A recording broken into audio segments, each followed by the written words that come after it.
Price the Lord. ஆண்டவருக்கு மகிமை. இந்த காலையிலே உங்களை சந்திக்கிறது ரொம்ப சந்தோஷம். இயேசு நாமத்தில் உங்களை வாழ்த்தி ஆசீர்வதிக்கிறேன். ரோமர் 7ஆம் அதிகாரம் 24வது வசனம். நிர்பந்தமான மனுஷன் நான், இந்த மரண சரீரத்தினின்று யார் என்னை விடுதலையாக்குவார்? Praise the Lord. பவுல் பாருங்க, இது ஒரு வாக்குத்தத்தம் இல்லை, பவுலுடைய வருத்தம், பவுலுடைய மன ஆதங்கம், பவுலுக்கு மனதில் இருந்த ஒரு கவலை. இந்த கவலையில என்ன சொல்றாரு? நிர்பந்தமான மனுஷன் நான், இந்த மரண சரீரத்தினின்று யார் என்னை விடுதலையாக்குவார்? சரீரத்திலே ஒரு பாவம் செய்கிற மனுஷனாக, சிந்தையிலே ஒரு பாவம் செய்கிற மனுஷனாக பவுல் காணப்பட்டபடியினால் பவுல் என்ன சொல்லுகிறார்? நான் ஒரு நிர்பந்தமான மனுஷன். ஏனென்றால் என் சரீரத்திலே பாவம் செய்கிறேன், என்னுடைய மனதிலே பாவம் செய்கிறேன், என் ஆத்மா பாவத்திற்கு கீழாக கிடக்கிறது, என்ன சொல்வதென்றே எனக்கு தெரியவில்லை என்று தன்னையே ரொம்ப வருத்தத்தோடு பேசுகிறார். நிர்பந்தமான மனுஷன் நான். பிரியமானவர்களே, நாம் ஒரு நிர்பந்தமான நிலையில இல்லை. ஆண்டவருக்கு ஸ்தோத்திரம். ஆனாலும் நாம் அதை குறித்து அறிந்திருக்க வேண்டும். ரோமர் 8:13 சொல்லுகிறார், மாம்சத்தின்படி பிழைத்தால் சாவீர்கள், ஆவியினாலே சரீரத்தின் செய்கைகளை அழித்தால் பிழைப்பீர்கள். மாம்சத்தின்படி பிழைத்தால் சாவீர்கள்,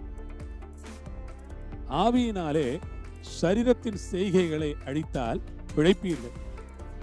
பிரியமான தேவனுடைய பிள்ளைகளே, மாம்சத்தின்படி பிழைத்தால் சாவீர்கள் என்று குறிப்பிடுகிறது. மாம்சத்தின்படி அல்ல, ஆவியினாலே சரீரத்தின் செய்கைகளை அழித்தவர்களா? நிர்பந்தமான மனுஷன் என்று சொல்லும்படியாக அல்ல. மாம்சத்தின்படி பிழைப்பதற்கு நாம் மாம்சத்திற்கு கடனாளிகள் அல்ல. இந்த மாம்சம் இச்சை நிறைந்தது, பாவம் நிறைந்தது, அசுத்தம் நிறைந்தது. இந்த மாம்சம் பலவிதமான இச்சைகளை உள்ளடக்கிய ஒன்று. ஆனால் இந்த மாம்சத்தை தேவன் தான் நமக்கு கொடுத்தார். இந்த சரீரம் அவர் கொடுத்ததுதான். ஆனால் இந்த சரீரத்திலே தேவனுடைய ஆவியானவர் வாசமாய் இருப்பாரானால் இந்த சரீரம் பாவத்திற்கு அடிமையாயிராமல் இந்த சரீரம் தேவனுக்கு அடிமையா இருக்கு.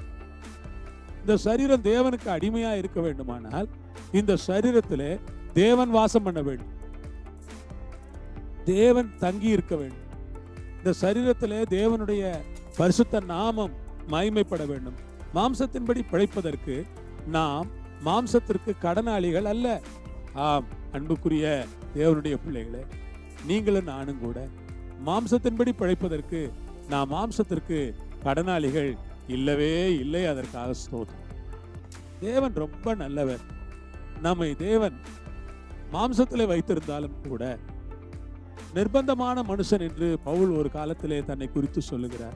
நாமும் ஒரு காலத்திலே நிர்பந்தமான மனிதர்களாய் இருந்து மரண சரீரம், பாவ சரீரத்திலிருந்து யார் என்னை விடுதலையாக்குவார், மரண சரீரத்தினின்று யார் என்னை விடுதலையாக்குவார் என்று பவுலை போல ரொம்ப கவலைப்பட்டு வருத்தப்பட்டு கலங்குகிற நிலைமையில நாம் இருந்தோம். ஆனால் ஆண்டவருக்கு ஸ்தோத்திரம். ஆண்டவர் தமது தயவினால், கிருபையினால், இரக்கத்தினால் நம்மை ரட்சித்ததற்காக ஆண்டவரை நான் ஸ்தோத்திரிக்கிறேன். ஆண்டவர் ரொம்ப நல்லவர். பாருங்க, நம்ம அழகா ரட்சித்தார், நம்ம அழகா தம்முடைய பிள்ளைகளா மாத்தினார், நம்மளை அழகா அவருக்கு சொந்த ஜனங்களா மாத்தினார், நம்மளை அழகா அவருடைய பிள்ளைகளாக்கினார். அதுக்காக ஆண்டவர் இந்த நேரத்தில் நான் ஸ்தோத்திரம் பண்ணேன். ஆண்டவர் ரொம்ப நல்லவர் இல்லையா? ஆண்டவருக்கு நான் நன்றி சொல்றேன். மாம்சத்தின்படி பிழைக்க நம்மை தேவனை அழைக்கல. மரண சரீரத்தினின்று யார் என்னை விடுதலையாக்குவார்? 8ஆம் அதிகாரம் 2வது வசனத்திலே ரோமர்ல சொல்றாரு, கிறிஸ்து இயேசுவினாலே ஜீவனுடைய ஆவியின் பிரமாணம் என்னை பாவம் மரணம் என்பவைகளின் பிரமாணத்தினின்று விடுதலையாக்கிற்று. கிறிஸ்து இயேசுவினாலே ஜீவனுடைய ஆவியின் பிரமாணம் என்னை பாவம் மரணம் என்பவைகளின் பிரமாணத்தினின்று விடுதலையாக்கிற்று. அல்லேலூயா. ஆண்டவருக்கு மகிமை. ஜீவனுடைய ஆவியின் பிரமாணம்.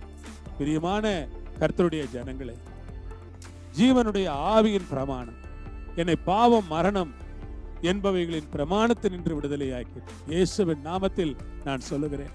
ஆண்டவர் நம்மை பாவம் மரணம் என்கிற பிரமாணங்களில் இருந்தெல்லாம் விடுதலை ஆக்கினதற்காக ஆண்டவருக்கு நான் நன்றி சொல்லுகிறேன். பாவத்திலிருந்தும் மரணத்திலிருந்தும் சாபத்திலிருந்தும் கட்டுகளில் இருந்தும் பிசாசின் வல்லமைகள் இருந்தும் நம்மை விடுதலை ஆக்கின பரலோகத்தின் தேவனை இந்த வேளையில் நன்றியோடு கூட நான் ஸ்தோத்திரிக்கிறேன். அவருக்கு நான் கனத்தை, ஸ்தோத்திரத்தை, மகிமையை செலுத்துகிறேன். அவர் நம்மை விடுதலை ஆக்கி விட்டார். நாம் விடுதலையாக்கப்பட்டிருக்கிறோம். கர்த்தருடைய ஆவி எங்கேயோ அங்கே விடுதலை. குமாரன் உங்களை விடுதலை ஆக்கினால் மெய்யாகவே நீங்கள் விடுதலை ஆவீர்கள். சத்தியத்தை அறிவீர்கள், சத்தியம் உங்களை விடுதலை ஆக்கும். ஆண்டவர் கொடுத்த விடுதலைக்காக இந்த காலையில் ஆண்டவரை நான் ஸ்தோத்திரிக்கிறேன். ஆண்டவர் விடுதலை நாயகராய் நமக்கு விடுதலை தந்தபடியினால் ஆண்டவருக்கு கோடான கோடி ஸ்தோத்திரம். ஆண்டவருடைய கரத்திலே முழுமையுமாய் எல்லாவற்றையும் நான் அர்ப்பணிக்கிறேன். ஜெபம் பண்ணுவோமா? பரிசுத்தமுள்ள ஆண்டவரே, உமக்கு ஸ்தோத்திரம். எங்களை விடுதலை ஆக்குகிற தெய்வத்தை ஸ்தோத்தரிக்கிறோம். விடுதலை ஆக்கின தெய்வத்தை ஸ்தோத்தரிக்கிறோம். எங்களுக்கு கொடுத்த விடுதலைக்கா யாரெல்லாம் விடுதலை இல்லாமல் இருக்கிறார்களோ அவர்களுக்கு பாவம் மரணம் என்கிற பிரமாணங்களில் இருந்து இப்பொழுதே ஒரு விடுதலையை கொடுத்து பரிசுத்த ஆவியானவர் கிரியை செய்யும்படியாக நான் ஜெபம் பண்ணுகிறேன். உடைய கரங்களில் கொடுக்கிறேன். ஆசீர்வதியும், பலப்படுத்தி காத்துக்கொள்ளும். இயேசுவின் நாமத்தில் கேட்கிறோம் பரமபிதாவே. ஆமென், ஆமென். அல்லேலூயா. கர்த்தர் உங்களோடு இருப்பார், உங்களை ஆசீர்வதிப்பார். சமாதானமாய் இருங்கள். ஆமென்.